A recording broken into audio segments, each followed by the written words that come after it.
جو مسلم لیگ 1906 میں قیام پذیر ہوئی، اس کا مشورہ اعلیٰ حضرت نے 1892 میں دیا تھا۔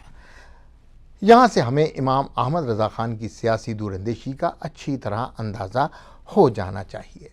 یہ بات بھی ذہن نشین کر لیجئے کہ اس وقت قائد اعظم اور علامہ اقبال دونوں اپنی طالب علمی کے زمانے میں تھے، اور امام احمد رضا خان مسلم لیگ جیسی جماعت کے قیام کے لیے فتویٰ جاری کر چکے تھے۔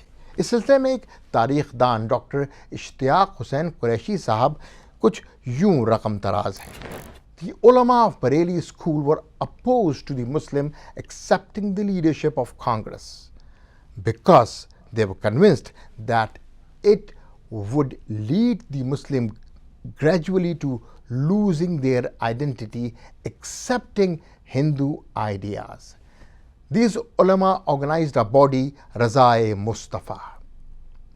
بریلی مکتبہ فکر کے علماء نے مسلمانوں کو کانگریس کی قیادت قبول کرنے سے منع کیا تھا، کیونکہ وہ جان گئے تھے کہ کانگریس مسلمانوں کی ملی شناخت آہستہ آہستہ ختم کر رہی ہے اور ہندوؤں کے قائم کردہ تصورات کو مسلمان قبول کر رہے ہیں۔ علماء نے ایک جماعت رضائے مصطفیٰ کے نام سے قائم کی۔